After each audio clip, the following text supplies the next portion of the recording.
for the UNCCD G20 Global Land Initiative. Today, we are joined by our co-host, one of the co-founders of the youth-led NGO. It's called Re-Earth Initiative, Teresa Rose Sebastian. Teresa, could you please introduce yourself to our audience? Amazing. Thank you so much. Hello, everyone. It is such a pleasure to join you all. My name is Teresa. I am South Indian Irish. I work as Knowledge Production Director at Re-Earth Initiative, which is a youth-led NGO working on convening young people, re-granting initiatives, and knowledge production. It is so lovely to be here, and I am so excited for all of our speakers. Thank you, Teresa. We're so happy to have you. Thank you for taking time out of your day to be here with us. We also have our two speakers. First, we have Pénélope Choussat. She's working with Commonland as the landscape finance specialist, and her work focuses on landscape initiatives across mainly Africa and Southeast Asia. She directly helps restoration leaders access the right kind of capital, which is very pertinent to our discussion today. Pénélope, could you please take a moment to say hello to our audience? Of course. Thank you, Sabrina, Teresa, and everyone for having me. So as mentioned, my name is Pénélope Choussat. My background is in nature finance. I was previously working with a lot of businesses and financing institutions to help them to better understand how is it that they can support the nature and environmental transition. And I moved to working with Commonland, which is an NGO that is focused on supporting landscape scale transition. What this means is basically looking at a broader scale than just a single project or a single type of ecosystem or activity. So we look at both agriculture, nature protection, but also economic activities, and we support the collaboration across different actors in the landscape. And then my focus is on the finance part, as you mentioned, Sabrina. So trying to think about how is it that those different actors can access the right kind of capital. So I'm really excited and looking forward to the discussion today. Thank you so much for joining. Thank you, Pénélope.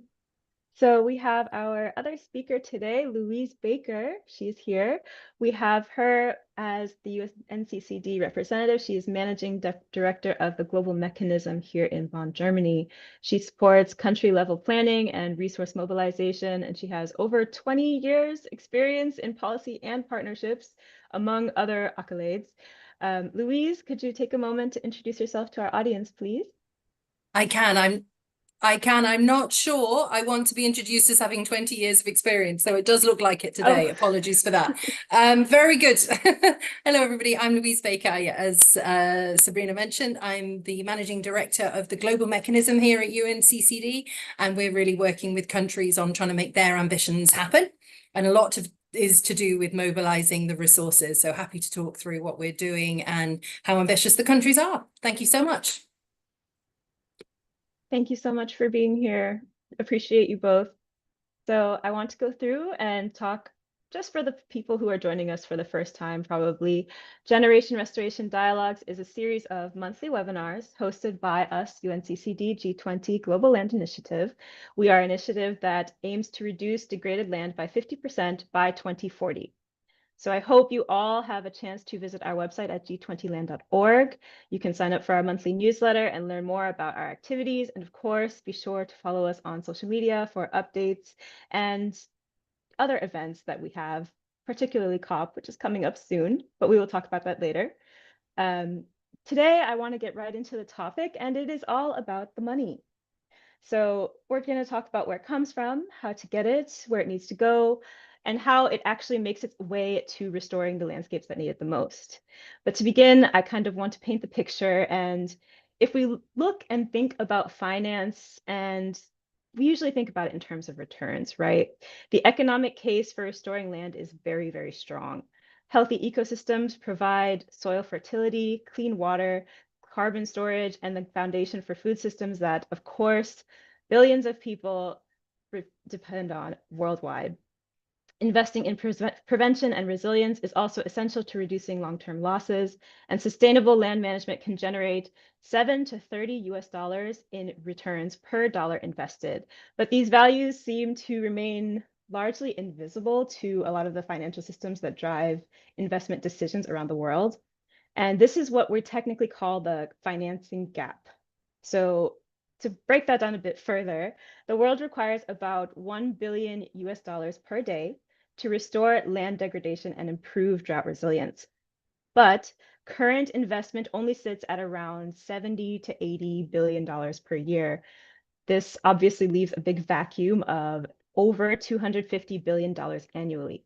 And that gap is not just a financial problem, it's an ecological one, it's a human one, and hopefully for a more positive outlook as we talk and discuss more today, a solvable one. So going on with COP17 coming up next month, finance will be one of the central themes of the Action Day discussions, but it's also a topic that is omnipresent and always relevant. So in a moment, we will turn to our speakers to help us understand how we can talk about finance and continue the conversation going further. One last point before we start. As always, I want to invite everyone in our audience to send your own questions into the Q&A box while we're having this discussion. We will have a dedicated audience question and answer session after this main chat. So getting right into it and starting off with Louise, I'd really love it if you could help us understand the current moment. We usually discuss the financing gap in terms of numbers. I know I also just threw a bunch of numbers at our audience just now. But can you help our audience understand the current state of financing for land restoration, more like what's working currently, where we're falling short, and what the financing gap really means for communities on the ground? I can certainly try, yeah.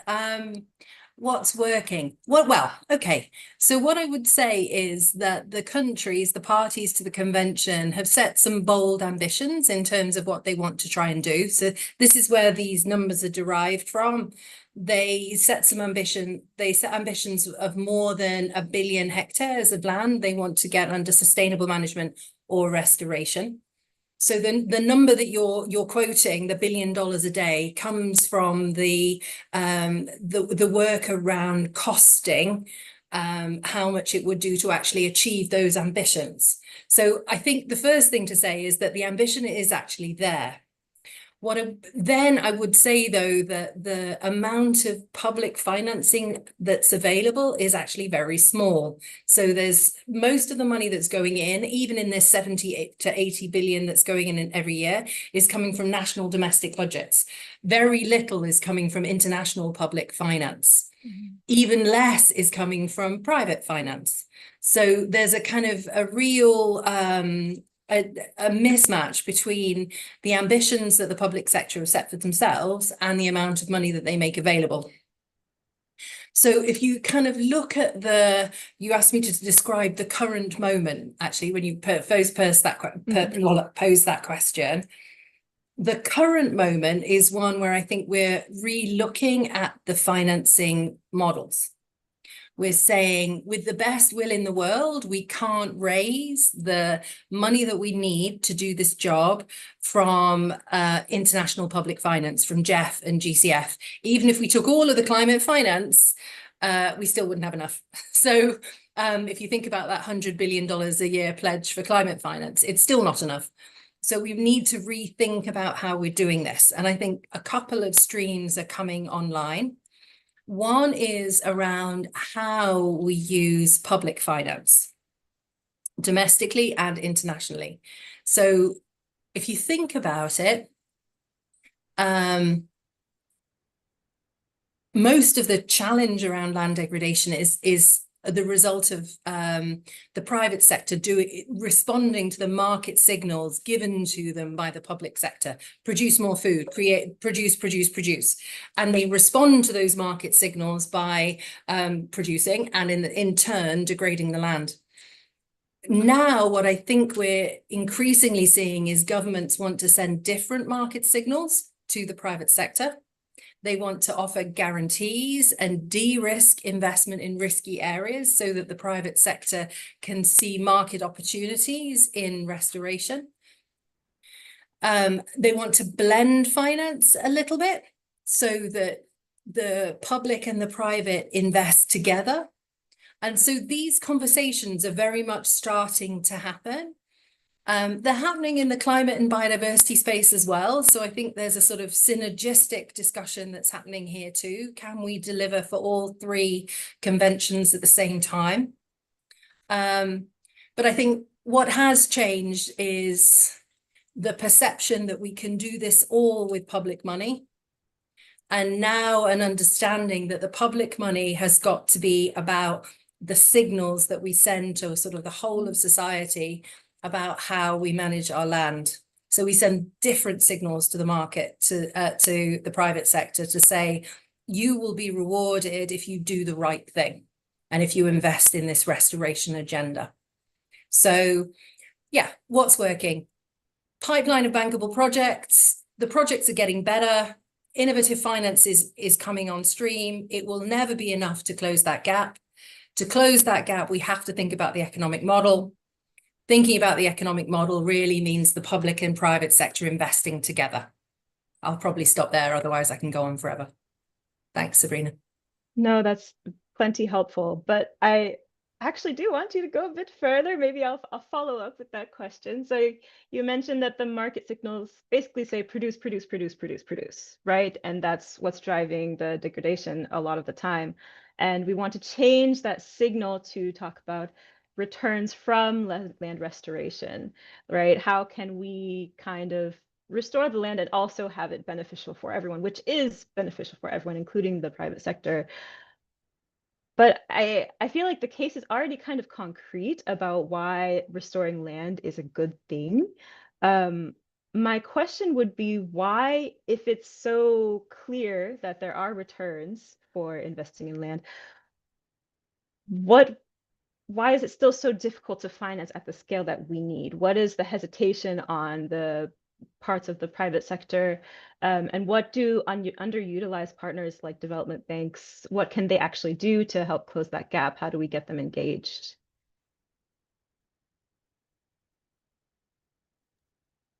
Okay, right. So the case on restoration, I don't think is as clear as it needs to be. So those returns of 70 to 30 are not always economic returns. They're not always financial returns. They're the global benefits, economic returns, but the global benefits in terms of things like provisioning services and things like that.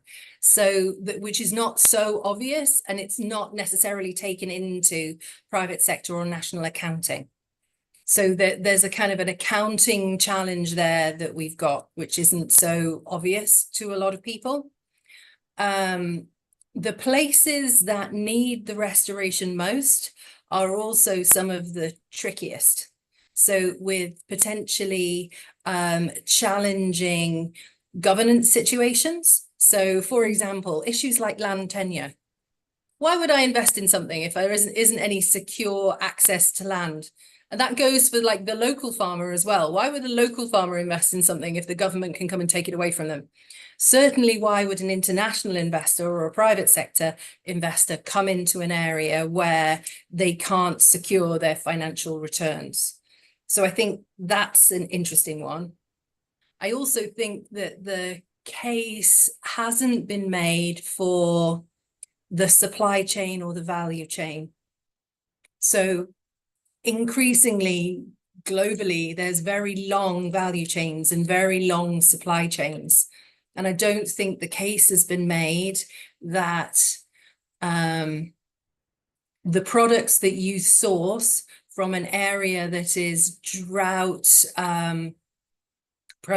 prone, you are potentially driving future drought and driving degradation. If you're buying strawberries out of season in Europe, Christmas strawberries in Europe means somewhere where it's sunny is using their water to grow strawberries to export them to you.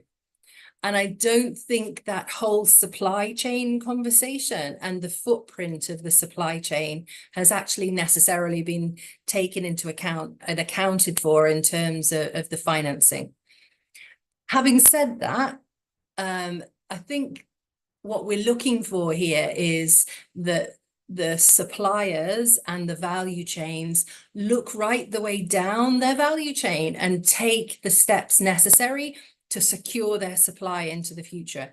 And I think that economic conversation has to happen where the users of resources, water and land, but also commodities, from carrots to cocoa to strawberries, understand the kind of the traceability and understand the impact that they have and take the steps necessary to secure the land right the way along their value chain.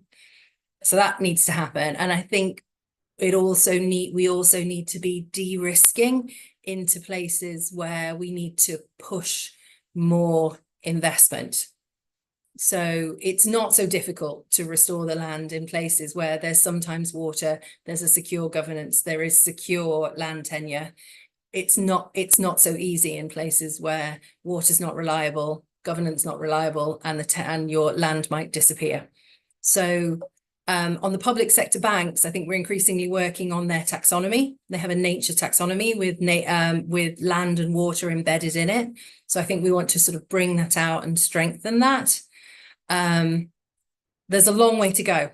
There is a long way to go. I mean, I think the elephant in the room, and we haven't mentioned yet, but it makes a lot of sense in this conversation, is around subsidies. So we are subsidizing and we are paying for subsidies into activities that contribute to the problem, and not removing those subsidies, but redirecting those subsidies to something more worthwhile and something more nature friendly would certainly be something that's worth doing. And that would close the financing gap almost immediately. So if you look at the kind of the subsidies into fossil fuels or the subsidies in the agriculture sector, the redirecting of those subsidies would make a massive difference. Thank you, Louise. And I know you didn't want to highlight the 20 years of experience in policy, but you mentioned subsidies and how that could easily close the gap. And I feel like that's such an interesting point that I also have not considered. I'm not in policy. But I do want to go back a little bit, and you talked about how we really need to kind of discuss those needed areas, right? Those areas that are maybe a little bit more difficult to actively go to and restore. And I think that's a good place to go and talk to Pénélope, who works directly with restoration leaders across Africa and Southeast Asia to establish financing and capital for those leaders. So Pénélope, I will throw you your first question. So at Commonland, you work directly with these partners to dispense capital. I kind of want to know what that process actually looks like in practice and what kind of barriers these projects normally hit, especially if they're in high-risk areas. Thanks, Sabrina, for the question. Also, thank you, Louise, for painting that really clear picture, I think, of some of the issues that are faced at the moment in terms of getting the money to the right place. Because I think I'll maybe start with the barrier part of your question. And to me, one of the biggest barriers to get that money to restoring the land is and the seascapes is mainly around something I would describe as a plumbing problem. Because I think, Louise, you perfectly described how you have all these different kind of like pools of money from the public sector, from the private sector. And yes, at the moment, the one that is only committed to climate and nature is too little. But even as we start looking at getting and accessing money from private sector or more money from the public sector, the issue is that they come in very big pockets of money in very, very big tickets. But then when you look on the ground and the different actors and organizations that are looking to drive the restoration movement, these are all very small needs of money that they have. So it's really about how you get from a very big, let's say, pipe to lots of tiny small ones. And I think that's the main issue that we're facing from a finance perspective. That's the real reason for that gap, is that we still haven't found a way to properly go from these very big pockets of money to very small financing needs on the ground. And I think that one of the ways we're trying to solve this with the way we work at Commonland is by looking at the landscape scale. And maybe I'll, again, take a little step back to give a proper explanation about what we mean at Commonland when we talk about landscape, because there are many different definitions out there. But what we mean is that there are 3 different types of zones in an area of land. And so that's what we call the natural zone. So that's where you would have some natural ecosystems. Could be forests, can be rivers, water basins, and many other natural areas. Then there's what we call an economic zone. So that's where, or productive zone, if you find it more clear, that's where you will have maybe like agriculture, forestry, and other type of productive activities using some of the natural resources. And then there's what we have called a combined zone. So that's where you're starting to see people finding ways to make the productive part of their work also with nature. And so that's what we call a landscape. And the reason I think this is a very good scale to look at in order to kind of overcome this barrier of financing plumbing issue is because then you have many different entry points for the money when you look at the landscape scale. And so now I'm going to make it a bit clearer, because when you look at landscape, what it means that you will have some, typically you will have some maybe like NGOs or association that might be looking after some of the restoration of the natural resources, maybe some of the social aspects of making the landscape more of a better place for people who live there. But then you will also have some, in some of the economic zone, some bigger actors that can be the private sector companies, that can be financing institutions. And so what we do when we look at the landscape scale at Commonland is that we try and identify those different stakeholders and break the silos between them, so that as we start to think about ways for money to flow towards the landscape and the restoration of these different zones, we can use these as different entry points. And so typically the way we work with Commonlands, that will first have some organizations that we will support, and they're typically NGOs or associations or cooperatives.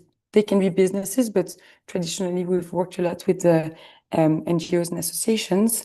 And what we will do is that we'll often see in them this kind of willingness to break the silos and to think across what we call the four returns. We were talking about economic returns earlier, and then Louise made the really good point that the issue is that we don't take into account the other kind of returns. And at Commonland, we've kind of used this framework where we talk about four returns. So it's the economic return, the social return, natural return, but also the return of inspiration. That's more of a, let's say, a sense that you want the people from a place to feel like they can actually make a difference and contribute to restoring the land that they live in, that landscape that they're part of. And so we look at this for returns, and we try to support NGOs that are willing, to take this approach, and we'll support them initially by providing them with some technical support to start, interacting with different organizations on the ground. And then we'll also provide them with some financial support to kind of conduct this process so that then little by little we can start to know, they can start to engage with the other actors. So these other actors we mentioned, they might be businesses, private sector companies, financing institutions, but also the public sector, the governing bodies in this landscape, and try to bring them together as we look at the different entry points for finance and connect them with the right sources of capital. So that's maybe a bit of an overview of how we are trying to break some of these barriers at the very local level. Thank you, Penelope. So I wrote down a couple of things. I like how you describe it as a financing plumbing issue. That's very apt and clear and visual of what's going on, from the big money getting down to the smaller actors that you directly work with. And I think that pairs very well with kind of the common idea that finance can feel very intimidating or out of reach for someone who is maybe just starting out their own local initiative. I know you also mentioned that you apply technical support first before like capital. I kind of want to ask, what does that technical support really look like, and what other kinds of support have you found are just as important as that capital when it comes to helping restoration initiatives? Definitely. I think the type of technical support that we'll provide is usually around this framework that I mentioned, the four returns framework. So that's the organizations that we work with, they often tend to have, let's say, a certain type of lenses to working on the restoration of a landscape. So usually they will maybe have more of a focus on the environmental aspect of the restoration. So maybe their focus, some of our partners, was initially mainly on restoring forests, or maybe it was mainly on working with local communities and providing them with opportunities to have better social inclusion and rights. And so each of the organizations we work with, obviously, they have different problems they're trying to solve and focus in terms of how they've been working so far. And so then when we try to work with them, we'll try to kind of help them to look beyond that specific focus they may have, to think about the 4 types of returns. So if they're mainly looking at the environmental side, we'll also make sure that they start thinking also about the social, but also economic, as well as inspirational aspect of the work that they're trying to do.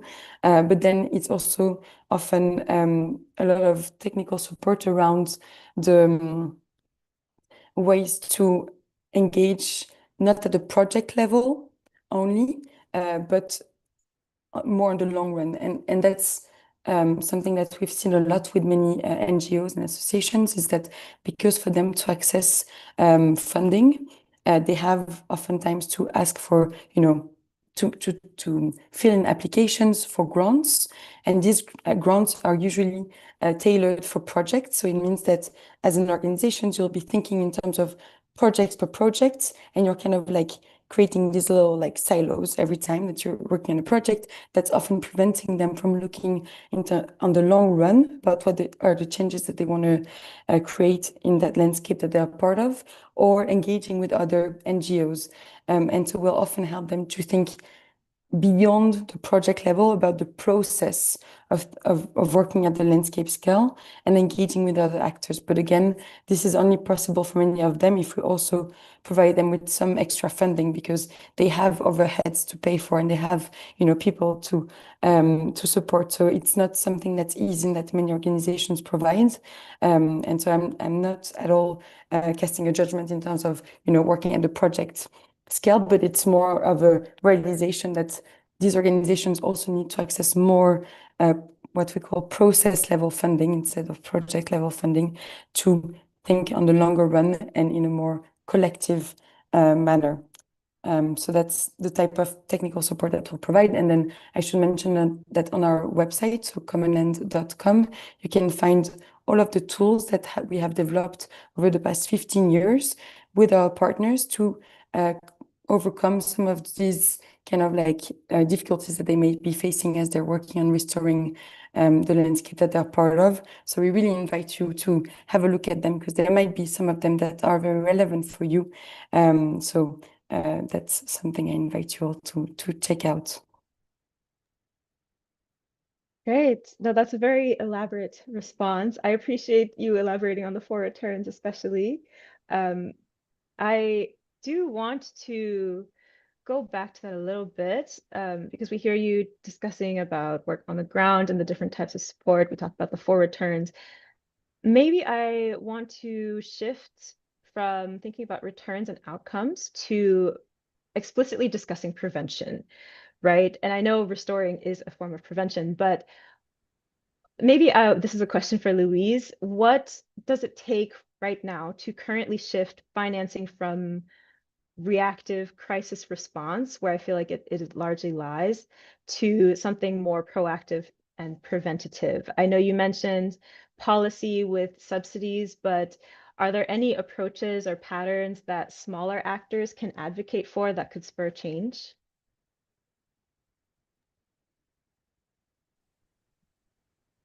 Yes, I mean, I think there can be and there must be. So I think what we're trying to do is, I think we mostly work with governments. So it's mostly we're doing this sort of pipeline of projects that we're trying to access and blend, but increasingly doing innovative financing exercises as well, where I think we sort of trial things to see whether they can work. currently a piece of work we're working on is an impact investment fund on drought resilience, which does exactly, I think, what we're trying to do. Shift drought investments from reactive to proactive. Again, this is with the private sector, but it's with returns on investment to prove that early investment in drought resilience makes business sense. They'll be looking for private sector investment opportunities that meet certain criteria. So I think that is definitely a way that smaller players could get involved as this fund gets up and running. Another piece that we're working on that I think is quite interesting is we're working on insurance. I hate insurance companies. Who wants to pay insurance? Nobody wants to pay insurance until something goes horribly wrong. And that's one of the challenges that we're really finding, is that people who are managing the land, particularly at the small scale, don't really have access to insurance or don't choose to pay insurance. So that kind of insurance cover that allows premiums to be brought down for people who are proactively managing their land in a good way slowly changes the dynamic over time and enables them to cover the risk of a transition and cover the risk of investing in different types of land management. It's a long-term exercise, but I think it's worth doing. I also think this innovative finance is also quite interesting. That can be done at different scales. It doesn't just have to be done at a government scale. Some of the sort of more interesting innovative financing are things like issuing your own currency for your town to keep all of the money circulating within a local economy. So there are lots of smaller scale innovative financing models that also work, from cooperatives to creative new models. Highly encourage those as well. The challenge, I think, when you're coming from a UN perspective, is that we're supposed to be coming up with things that can go to scale to change the world. But the things that work at local level can't always go to scale. So I think it needs the combination of that policy work and those market signals that create enabling environment happening, and lots of new ideas bubbling away at local level that find fertile ground in a better enabling environment. So I think it has to come from both ways. But yes, people who've got brilliant ideas, we're always looking to work with people who've got brilliant ideas at whatever scale. Thank you. Perfect. And I like that you mentioned that they really do need to blend, because I feel like that's largely what will happen at COP17 coming forward. We will have a lot of smaller actors there, but also these larger high-level people. But I do want to ask you one final question before we move on to our audience, who are largely smaller actors. What can we exactly expect from COP17's Finance Action Day and those discussions?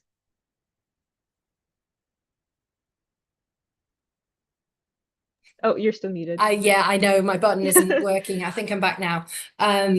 5 years of using these things, I still can't do them. It's actually quite interesting. Finance Day is the 24th of August. We've now learned that we will also have the high-level opening on Finance Day. So we're expecting a couple of hours in the morning of fabulousness and very sort of Mongolian welcome. So I'm sure there'll be lots of singing and dancing and music and caravans and animals. And so it'll be very, very exciting at the beginning. Apart from that, I think there's a couple of things that we're looking at. In the sort of more formal tracks, we're looking at a ministerial dialogue on finance and the new financing framework. So that's really about whether the ministers buy the idea that it needs all of the players working together to drive this forward. So that's the ministerial dialogue, followed by a ministerial high-level event on security and fragility financing. So just, as I mentioned earlier on, part of the challenge here is that we need to try and get finance into places that are not always easy. So how do we get money into the sort of the more vulnerable places? So this is the fragility financing mechanism. There will also be all of the private sector stuff. So there will be the Business for Land Forum, and Business for Land is our vehicle to try and get the private sector engaged, along with a mining forum, a fashion forum, and a fashion show. And we'll also be looking at launching the Rangelands Flagship Initiative, which is going to be an effort to invest in sustainable rangelands management and rangelands restoration over the coming decade. So lots to talk about. Oh, and a session with the multilateral development banks on their taxonomy and where that goes going forward. Huge blend of activities. Sounds fun. Very interesting. For everyone watching, that will be in Ulaanbaatar, Mongolia. Hope you guys will all be there. Absolutely. We are going to pivot now to then our audience, and I want to thank you both for this insightful discussion. We definitely have more questions for you, but I will turn it over to Teresa so we can get to those audience Q&A.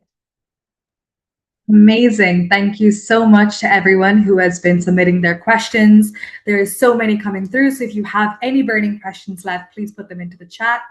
I want to come to you, Penelope, and ask kind of the burning question that I've been seeing our participants talk through, which is, if society benefits from land restoration, why does it continue to receive such a small share of public and private investment? And I think your experience working with Commonland and making sure that those resources reach organizations and reach communities will be really key to understand, like in your experience, what is preventing the flat flow of income to land restoration?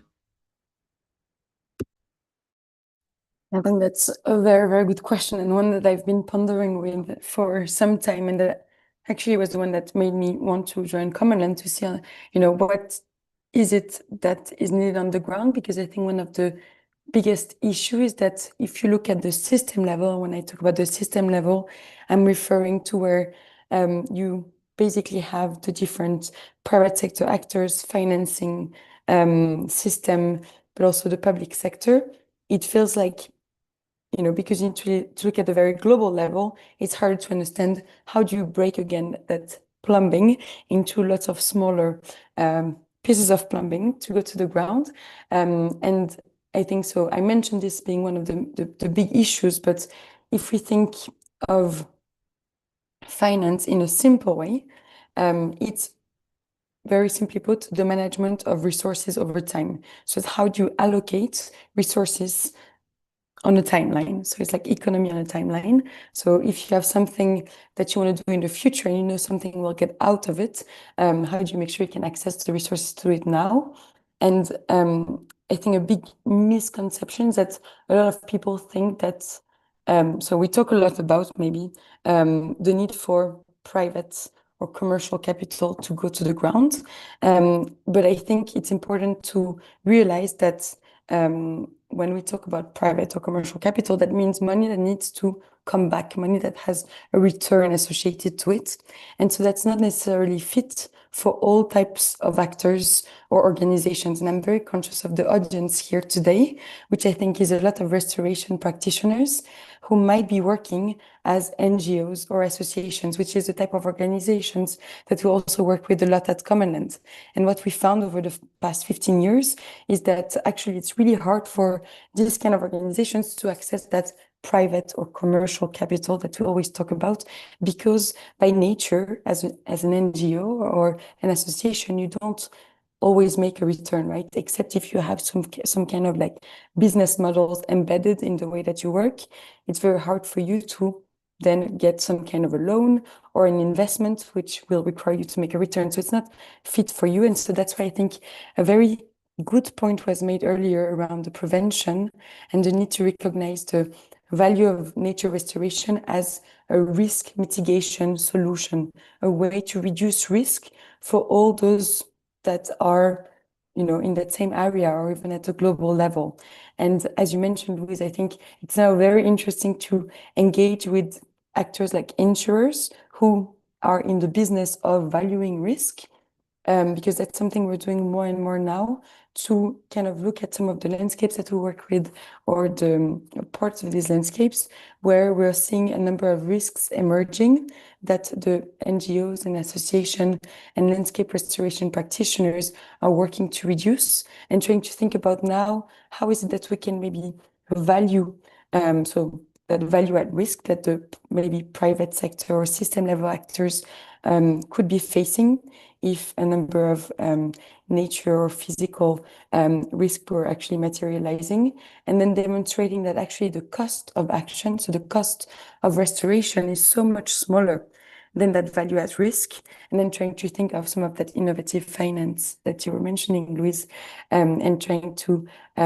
develop the right type of structures and mechanisms to then ensure that those people that are benefiting from that reduction in risk contribute to the work of restoring those landscapes. But that's one of the very live topic. So I'm very excited to hear about the program of the COP, and that's going to be very much at the heart of it. And hopefully we'll see more of that emerging and more examples coming up of ways to get that kind of reduction in risk actually valued, so that money can flow to those actors on the ground.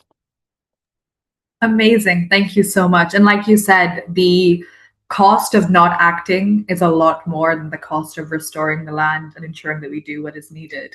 Louise, if I can come to you, I have a question from Rafiqul that I think also lines up to the conversation on risks, which is, how can we structure blended finance solutions or innovative finance solutions to better mitigate the risks for private investors, particularly in regions within the global south where returns are long-term or they're traditionally deemed as high risk?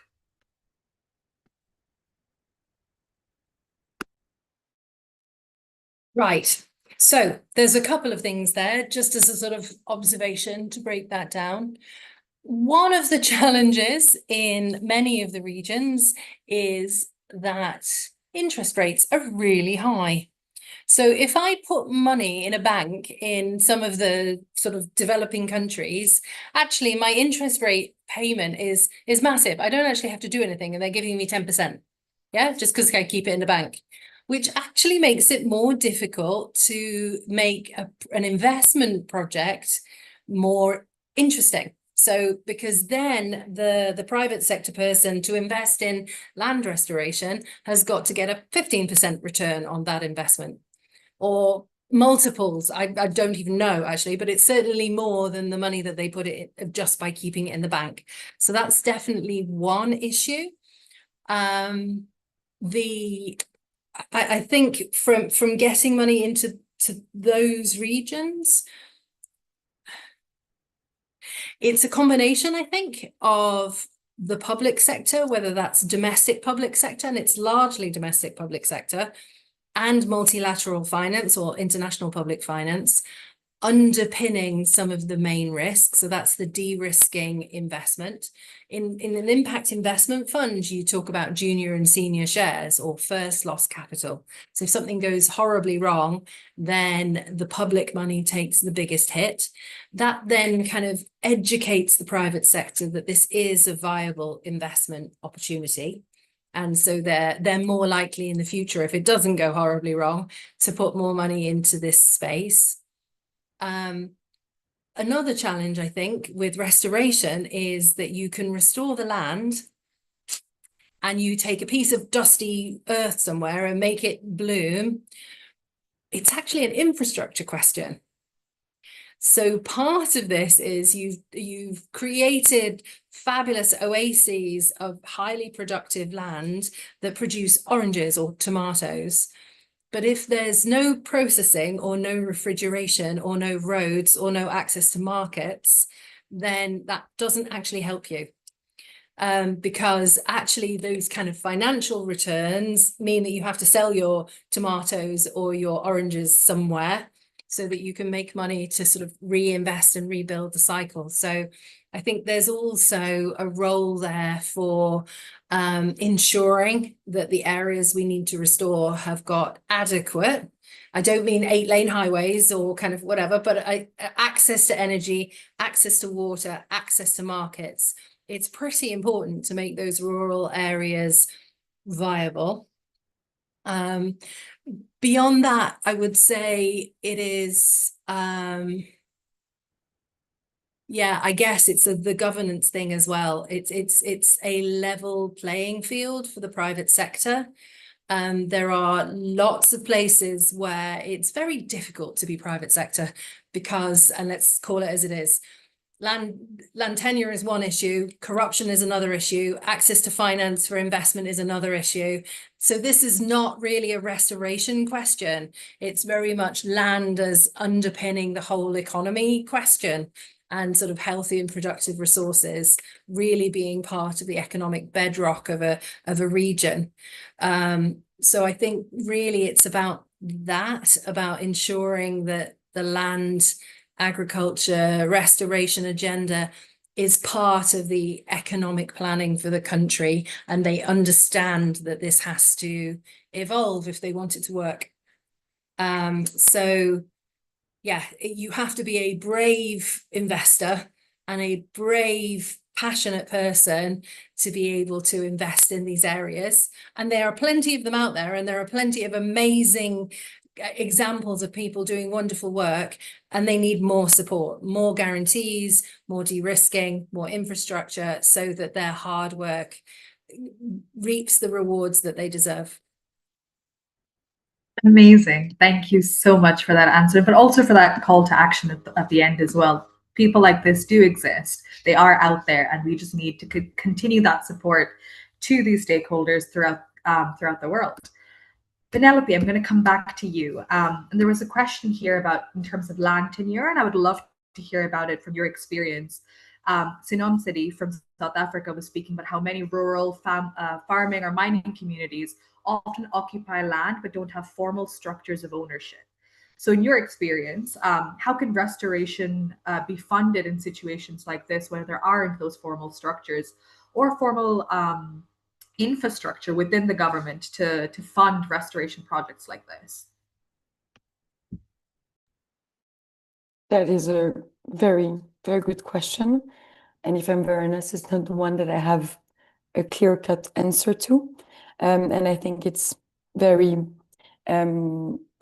place-based or like very specific on each context, finding a way to address this. But it was one of the main thing that I realize is also preventing a lot of the investments and the capital to go towards restoration.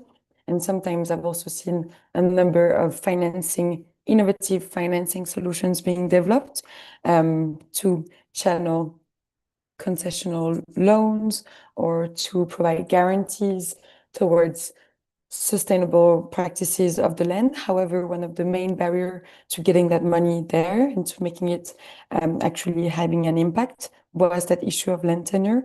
So I can mainly kind of concur with that being a big challenge. And I think that's why sometimes I think only developing financing solutions without understanding the clear need on the ground and the reason why the money is not going there is not enough. And for people, maybe again, going back to the concepts around finance, I think there are three very important ones to have in mind when we try and get finance to somewhere. It's so the first concept is called fundraising. So that's where do you get the money from and upon which terms.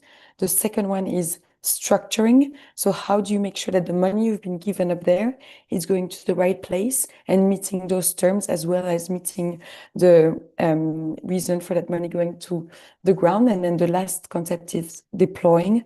So how do you get the money to the right place? So understanding really where the money needs to go and what type of money needs to go there. And what I've seen a lot of times is that people get quite excited about the structuring part. So that's the middle part. That's how do you make the two end meet, the fundraising and the deploying.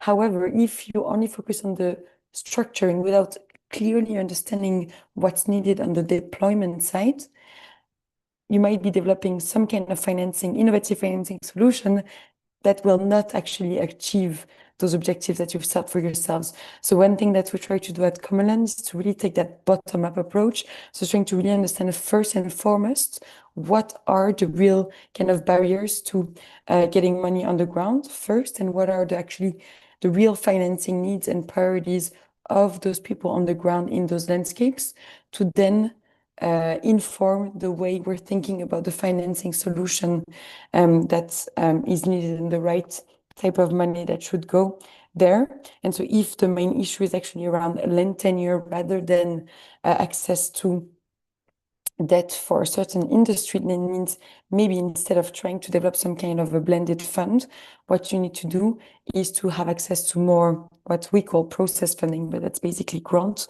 to do that work of collaboration and also policy engagement with some of the local actors to address that first. So that's, yeah, a few concepts for you and some reflections, but really it's very context specific. So that's what makes it very difficult to tackle. Thank you so much, especially for our audience as well, to hear that advice and to understand the processes and also the different elements they should be aware about. We're coming up to the last few questions, so I definitely want to get into a solution-oriented mindset. So Louise, I'm going to come back to you. And this is a question from Philbert, which is, asking what financing mechanisms are most accessible for local community-based organizations, and how can someone become investment ready? What are the steps that they need to be thinking about when it comes to ensuring that they can access that restoration? And what solutions are out there in terms of financing that they can access? Okay. So I would say probably some more accessible ones are things like GEF, Small Grants Program, Adaptation Fund, if you can work with your governments. Actually, UNCCD, fingers crossed, we're hoping to do a collaboration with UNDP for some of the Pacific Islands and Southern and Eastern Africa coming up, which will look at financing. It's still looking more at innovative financing options, but to try and sort of stimulate some of those more smaller scale projects. There is a great IUCN project called the Ecosystem Based Adaptation Fund, EBA fund, that's worth having a look at as well. Which I would say is, again, the right sort of size for most small organizations. If there's a private sector element, then I would look at some of these private sector funding opportunities, like the impact investment funds. We worked with the Land Degradation Neutrality Fund, and then we'll work with this Drought Resilience Fund going forward. There is a little bit of a challenge, though. Whilst I'm being completely, well, I'm going to be completely honest. I'm never not completely honest. Most of the quality of the projects, I wouldn't fund. I wouldn't put my money in the fund. So I think you have to think a little bit like that when you're submitting a proposal. Would you invest your own money? And most of us probably wouldn't. So you have to be able to talk to a donor in a way that will get them to literally take their own money out of their pocket and hand it over because it convinces them. And it can be very much, as Penelope talked about, it doesn't just have to be a financial return. It can be a social benefit. It can be an environmental benefit. You're talking to the audience, to the donor that you're talking to. What would I say? I would say have data.